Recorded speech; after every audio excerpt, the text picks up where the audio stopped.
Good afternoon, everybody. This is the Two Old Farts. My name is Chuck. I'm better looking at two old farts. You don't look like you had a good day. You're all red in the face there. Man, it's technology, man. It's failing us again. If We got ready to launch, and then it gate me an error saying, "Oh, something went wrong. it's You not need me, to it's you. refresh." Then it And I said refresh. And forgot to hang put on. my tooth on, so I'll be a snaggletooth here, old fart today. So I got ready to refresh, and then it went through the countdown. I'm like, "Well, shit." Then before we got started, I was trying to use my little podcast studio, the Rodecaster, and it wouldn't. The laptop and the thing wouldn't. They weren't recognizing each other. So let me just restart the computer. Then the dang thing wouldn't even boot back up. So yeah, I've been struggling for like the last 10 dang minutes to get everything up and running. Let me tell you, I went and got my new ID card today, right? All right. So I thought it was going to be at Lackland. Well, where'd you make the appointment? Well, I did it online through military ID type thing, and Yeah. it said Lackland, Okay. right? So I wasn't sure if I was going to need a vehicle pass. So anyway, I went in and got it. And the guy said, "No, let me check your ID card, make sure it's still valid. If it is, you don't need a pass." I said, "Okay." I said, "The ID card's still in the same place, that old building, right?" He said, "Yep." He said, "Just go down to the light, turn right, go down to the next light, and just go across." So I did. I don't know why. My GPS in the car just didn't pick up anything on Lackland. It could get me to Lackland, but nothing on Lackland. A few months ago, when I was at one of my VA appointments, two of the ladies that I know there said use Waze, the Wave rather. Waze. So anyway, I went on there and I hooked it up, and it gave me directions. Well, when I started going to where I thought the passing ID would be, or for the ID card, it kept rerouting me. And after about 2 or 3 times, I said, "This is not right." So I said, "I'm just going to go where it tells me to go," right? Took me to Kelly. I said, "Oh, man," I said, "I know this is not right." But you know what? That's exactly where it was. Kelly, there's a place that she was telling me that for a lot of the retirees, because there's so many people that go to the main building over there. And I get it, especially all the active duty military and dependents and all that kind of stuff, that they do a lot of the retirees over there. It's a secondary unit. There was only one person ahead of me. I had an appointment at 10. 10:20, I was out of there. I had to even talk about some jokes and tell them about our podcast. But it took me right on to Kelly. I went around and don't ask for whereabouts over. I don't. But Is it, you stop. You're being a butthole. Look at him. yeah, I see. He wants attention. He wanted to get into the picture. No, he wants me to let him out because he's looking out the window, and in the windowsill there's a lizard that's right there where he can see it, and he wants to go chase after it. So anyway, good thing I left early, because I wasn't sure. Anytime you're going someplace you ain't been in 10 years or so, you're better off leaving a little bit early. So anyway, I got it. And everything all taken care of. But it was an adventure, though. I don't know why. For once, I said, let me just listen to what this damn thing is telling me, make the turns what it tells me. And next thing you know, it says, "You have reached your destination." So I see the sign outside said, about ID cards and, that kind of stuff. And I go in and it says ID cards to your right. So went in. It all worked out. Anyway, when I got there, I was just kind of BSing with the lady about how the security forces and air police and security police all changed titles and stuff like that. So it was nice. And then she said, "You want to keep this just as a memento?" I said, "Yeah, I'll keep it." Somehow between there and the house, I lost that damn ID card. I mean, the old one, How did you lose it? I have no idea. First off, I didn't, it said take 2 different types of ID and stuff like that. So I took everything. Passport, and of course I got my driver's license. I took my 214 just in case. She said, "No, you're already in the system. All we need is your ID card." Okay. So we got it all done. That was an interesting morning. So It sounds like it. Yeah. But I'm glad we got it. My driver's license is good for like 6 years, I think, and then got my ID card done, so I'm done. Anyway, so how was your concert last night? Oh man, it was really good. And about 30 or 40 other people, we were able to purchase the meet and greet with the band, and so we got to come into the last part of sound check with the band. They had already pretty much done their sound check. Well, then they just played a song for us, which wasn't one of their songs. It was a cover song, and kind of got to BS with the band while they were on the stage, and then they came off. We got in a line when we got up there, and we got to meet the band real quickly. Shake their hand, say hey, how you doing? Exchange a few words, give them your phone. They take your picture, and then out the door you go. Yeah. So what group did you go see? A band called Down. So it was a side project band for the singer of Pantera, and in that side project band, he got the singer from Corrosion of Conformity, who plays guitar, the singer of Crowbar, who plays guitar, and a few of his other friends in other bands. It's kind of like a super group, if you will. Yeah. So, over the 20 or so years that they've been together, they put out a few albums, gone on tour a couple times. So it was really cool to meet them. But here's the funny part. So my good friend, one of my good friends that I met there at the Aztec years ago at a concert, and we became very good friends because we like bourbon and we like heavy metal. He was coming later, and he brought his wife. But while I was in line to get in for the meet and greet, as well as because after we did the meet and greet, we had to leave the place and then to come back in when the doors opened back up. There's this guy, and he's dressed like Jesus. He's got the robe and then the little red sash. He's got long, kind of wavy hair. He's got the beard, the whole bit. He's heavy metal Jesus. So, and I had seen him at a Down concert. No, it wasn't. It was at the Housecore Horror Festival at the Aztec, and it was another one of Phil Anselmo's project bands called Superjoint Ritual. And anyway, years ago, I saw that same Jesus. He was out crowd surfing with the band, and just got to talking with him. He's a really cool guy, and he gave me this little plastic little Jesus figurine. Wow, that's pretty neat. Yeah, we hung out in the line to get T-shirts. Just a real cool guy, and he also likes bourbon and cokes. Okay. So if you see heavy metal Jesus, buy him a drink. Okay. 'Cause we had a good concert Saturday night when we went out and saw Blackberry Smoke. That was pretty good. Oh man, that was such a good concert. It was even better than last year's. Yeah. And your mom even liked the opening band. Yeah, they were pretty good too. Yeah. And they're from Georgia too, right? From Atlanta? Yes. Yeah. Yeah, they're I thought it was pretty neat that they brought the lead singer, Blackberry Smoke, and they did that, what, one or two songs together? they did one song together, but that guy, I cannot remember his name. It'll come to me in a minute, or maybe it won't. He, at 16, had written a very hit song for the band Whiskey Myers. And if you don't know who Whiskey Myers is, you probably do if you've watched Yellowstone. Taylor Sheridan, the guy who wrote and created numerous shows, one of which is Yellowstone, he likes to have a lot of these alternative type country bands, or roots country, or whatever, if you will. And Whiskey Myers has been featured in a clip of one of the episodes as a band playing on the stage.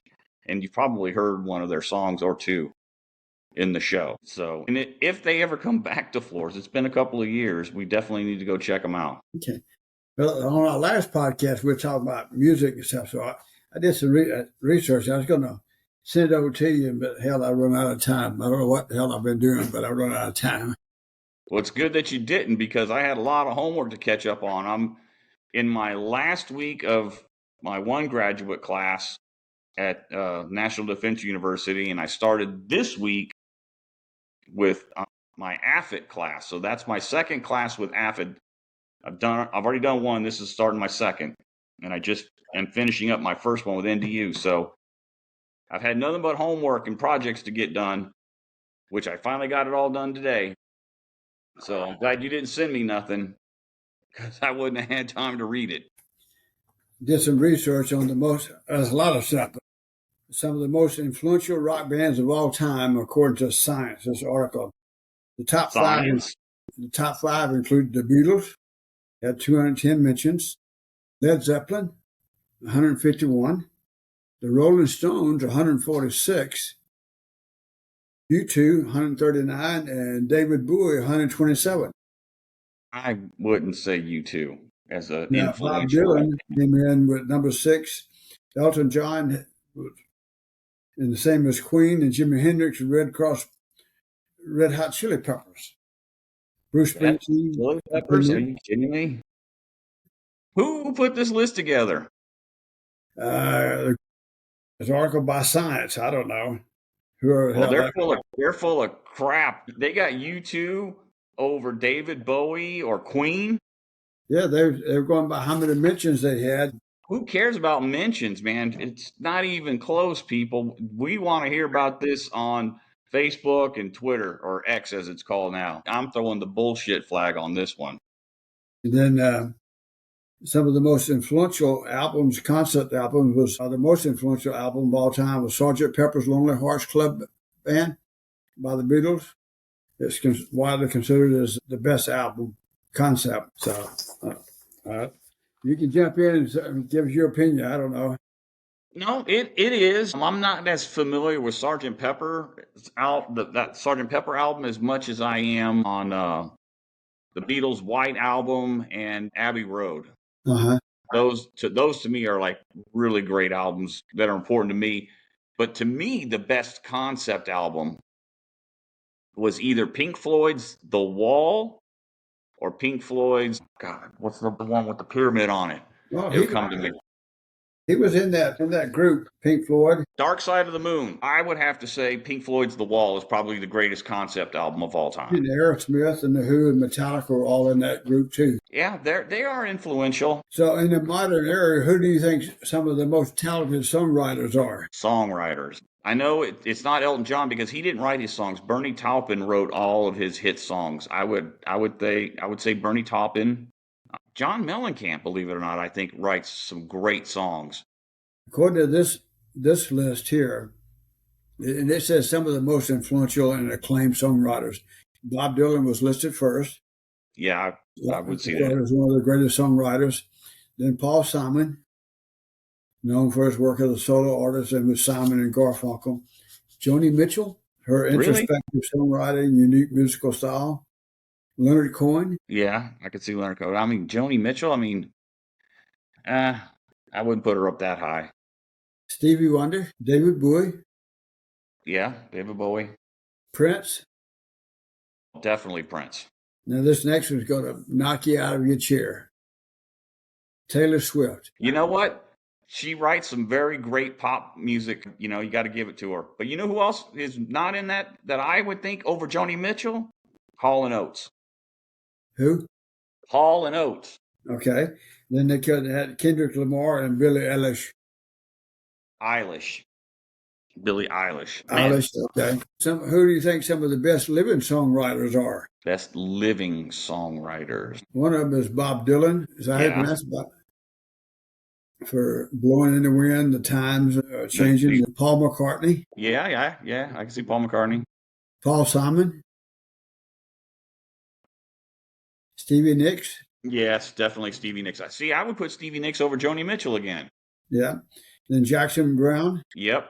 I would also throw in Neil Young, Bruce Springsteen, Elvis Costello, and one of my favorites, Tom Waits. Okay. And of course, it has Joni Mitchell in there. Then Barry Gibb and Dolly Parton was nominated. What about Brian Wilson, Beach Boys? It doesn't say Chris Christopherson, Nora Kaminsky. Well, Christopherson just died. Yeah. Hey, y'all need to stop these dogs, man. So some of the top 5 money-making songs of all times. In 5th place, we got Stand By Me. Yeah, Then I like. yeah. In fourth, Unchained Melody. Okay, Third was Yesterday by John Lennon and Paul McCartney. I can see that. And third was, fourth was You Lost That Loving Feeling. Barry Righteous Mann and Brothers. Cynthia Well, and it brings in 125 million. Yesterday brought in 60 million. And What number about one, Roy Orbison in Pretty Woman? I'm sure that's no, still making not some in the, money. not as far as money is concerned, it's not in the top five. The number one song for 120 years. What do you think it is? 120 years? Is it Happy Birthday? Happy Birthday. It's still the richest and most popular song of all time, written by the Hill Sisters in 1893. And today it costs about $25,000 to use the song in a movie or TV show. The estimated earnings over that period of time has been 70. Interesting. That's, you wouldn't think that song would cost that much money. $25,000 to use it. It's pretty interesting, all that information. See what you got me into? Yeah. Now let's talk about country. So who do you think some of the most notable figures or influential country singers? Country singers. Let's start off with Hank Williams, Yep, Patsy Hank Williams. Cline, Loretta Lynn, Ray Price, Willie Nelson. Moving more into the modern era, I would say Garth Brooks, maybe Winona Ryder, Kenny Chesney, Alan Jackson. Yeah, they're all good. According to this article, some of the more detailed looked at impacts and other figures. One was Willie Nelson, known for his songwriting contribution to the outlaw country music movement. Johnny Cash, the Skip rebel right over minded Johnny Cash. country music. Dolly Parton, known for her unique voice and stage presence, her contribution to both music and fashion world. George Strait. Yep, George. But he doesn't write any of his songs. No, these are influential country singers. Then you Okay. had Patsy Cline. And some of the others that mentioned is something like you're talking about, Merle Travis, Chet Atkins, and some of those guys. Who are some of the iconic country music singers? Or the most iconic? Keith Urban. No, I can't stand him. He's not country. Yeah, this next one is kind of took me by surprise. Chris Stapleton, Carrie Underwood, Shania Twain. Okay. Waylon Jennings was number 5. Willie Nelson 6. Merle Haggard 7. Garth Brooks 8. George Strait 9, and Taylor Swift is 10. Strange, huh? Yeah, it just seems like a popularity contest on a lot of these picks. Yeah, it is. Well, you seem like you're just running all over the place there. Yeah, I'm trying to get away from these dogs. I had to shut the door. They're being buttholes today. Normally they just lay there beside me, so I'm going upstairs. Hopefully they'll quiet down. Well, they're just happy to see you. No, they're running around, barking, fighting, wanting attention, wanting to chase squirrels and lizards. They're just being a nuisance. Wanting all that good stuff, huh? Yeah, if you say so. Yeah, this is probably the craziest podcast episode I've ever had to do. Yelling at the dogs, having to close the door, open the door. So what do you think about some of that stuff? It kind of surprised on some. Yeah, like I said, I think a lot of that is a popularity contest. But then again, that's their opinion, and I'm expressing my opinion because Who do you think the most influential musicians of all time are? and again, it's all subjective. Well, I'm just after your opinion. Off the top of my head, I'm going to say Jimi Hendrix, Stevie Ray Vaughan, Eddie Van Halen, John Bonham, the drummer from Led Zeppelin. I'm also going to throw in Keith Moon, drummer from The Who. Both of them are deceased. Drugs and alcohol got a hold of those guys. Elvis Presley. And he's a very influential person, just like Stevie Ray Vaughan. If you like music, you have got to listen to some Stevie Ray Vaughan. I mean, he can get it. Yeah, he can play guitar. Who else? Trying to span and across all genres. Taylor Swift is obviously a very important and influential person. Stevie Nicks, from a woman's standpoint, Loretta Lynn and Dolly Parton, as you said earlier. I mean, not only the songs in the era in which Loretta Lynn sang and sang about, I mean, some very controversial subjects, as we've talked about in the past. I think that warrants inclusion. Dolly Parton, for her contributions as a singer songwriter, and then crossing over into To the pop. to pop, but mostly into acting. Yes. So, you got to give some credit there. Elvis, rock and roll. Chuck Berry, definitely got to throw Chuck Berry in there. Man, I love Chuck Berry. And back to drummers again. I'm going to throw in Ringo Starr. Not a Yep. great technical drummer, but you know what? He's technically the first rock and roll drummer, if you think about it. Because up until the Beatles, nobody really knew who anybody's drummer was. Exactly. And, he's had a very successful career post Beatles. So, as a rock and roll drummer who kind of like wrote the book on how to be one, if you will, I would throw Ringo Starr in there. Today, again, Bob Dylan, you can't discount his contributions as a singer and songwriter. Very influential. Nirvana, for what they have done. In the punk realm, I would throw in the Ramones, the Clash, Johnny Cash. Because you know what? A lot of punk rockers love Johnny Cash. They cite him as an influence, believe it or not. Yeah. Well, he has such an influence. He wasn't just somebody who just locked in and focused on doing one thing. I mean, he could do it all. I mean, Folsom Prison, who the hell ever went to Folsom Prison put on a concert for prisoners? Nobody. And Merle Haggard, I think, maybe done one there. Well, wasn't Merle Haggard in prison? Yep. He went back and put on a concert. I don't know about Waylon. Waylon played bass guitar for Buddy Holly. Yep. Buddy Holly is another influential singer, songwriter, musician. He was ahead of his time. Yes, very much so. Yeah, and a lot of these guys, they have sons or daughters that are really good. You take it, Waylon Jennings. I really enjoyed when we went to see way more With Shooter Jennings. Shooter Jennings. And who else did we see?